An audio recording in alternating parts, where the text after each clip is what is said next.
मैं तो विदेश मंत्री जयशंकर को यही कहना चाहूंगा कि अगर आप हमारे देश की अच्छी फॉरेन पॉलिसी चाहते हैं तो एक काम कीजिए, इस्तीफा दे दीजिए। आपका एटीट्यूड, आपका बात करने का ढंग, आपका स्टाइल सूटेबल नहीं है अच्छी फॉरेन पॉलिसी के लिए देश की। हालांकि मुझे पता है कि वो दिन जा चुके हैं जब मंत्री किसी फेलियर पर गिल्ट महसूस करते थे और नैतिक जिम्मेवारी लेकर इस्तीफा दे देते थे। तो मैं जानता हूं कि एक्चुअली में ऐसा कुछ होगा नहीं, लेकिन ये कहना मेरा फर्ज है, लोगों को बताना फर्ज है। और दूसरी तरफ प्रधानमंत्री मोदी को मैं 4 सॉल्यूशंस देना चाहूंगा देश की फॉरेन पॉलिसी सुधारने के लिए। नंबर 1, अपने देश के लिए काम कीजिए, अपने मित्रों के लिए नहीं। माना कि अडानी आपके पुराने दोस्त हैं, उनको कुछ फायदा मिल जाए तो कोई बड़ी बात नहीं होगी, लेकिन याद रखिए कि आप भारत के प्रधानमंत्री हैं, तो देश की फॉरेन पॉलिसी का ज्यादातर फायदा देश को होना चाहिए, किसी एक इंसान को नहीं। दूसरी चीज, देश में कम्युनल पॉलिटिक्स बंद करवाइए, विजिलेंटिज्म बंद करवाइए। आपका नारा तो बहुत अच्छा है कि सबका साथ, सबका विकास, सबका विश्वास, लेकिन आपकी पार्टी के नेता लिंचिंग अक्यूज को बेशर्मी से माला पहनाते हैं, आए दिन हेट स्पीच देते रहते हैं। आप ही के पार्टी के ट्रोल्स हैं जो देश के रिलेशंस खराब करते हैं दूसरे देशों के साथ। और ये बहाना मत मारना कि ये फ्रिंज एलिमेंट्स है, मेरे कंट्रोल में नहीं है। आप चाहें तो इन्हें कंट्रोल कर सकते हैं। बहुत हो चुका है ये नफरत का खेल, कृपया करके अपने ट्रोल्स पर लगाम लगाइए। देश में लॉ एंड ऑर्डर रिस्टोर करने की जरूरत है ताकि पूरा देश शांति और एकता के साथ रह सके। जहां पीस होता है वहीं पर प्रॉस्पेरिटी संभव है। तभी इंडिया की फॉरेन पॉलिसी में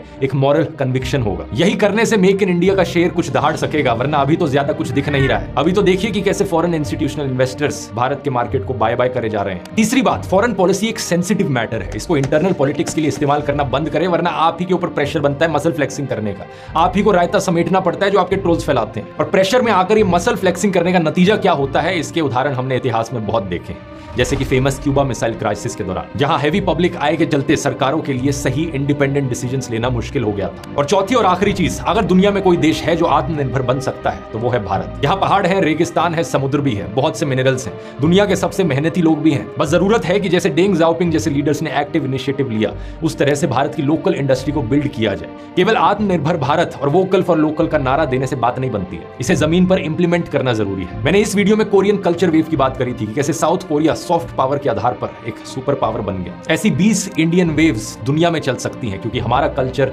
इतना डाइवर्स है, लेकिन सरकार को पुश करने की जरूरत है। कुछ लोग कहते हैं कि मैं मोदी विरोधी हूं, लेकिन एक बार जरा आप मेरे सजेशंस को इंप्लीमेंट करके देखिए और आपको देखने को मिलेगा कि कैसे गोदी मीडिया और व्हाट्सएप यूनिवर्सिटी के अलावा भी बाहर की दुनिया में आपकी वाहवाही होती है। और देश आगे बढ़ेगा तो आप भी कम्युनल पॉलिटिक्स के बिना अपनी इलेक्शंस जीत पाएंगे।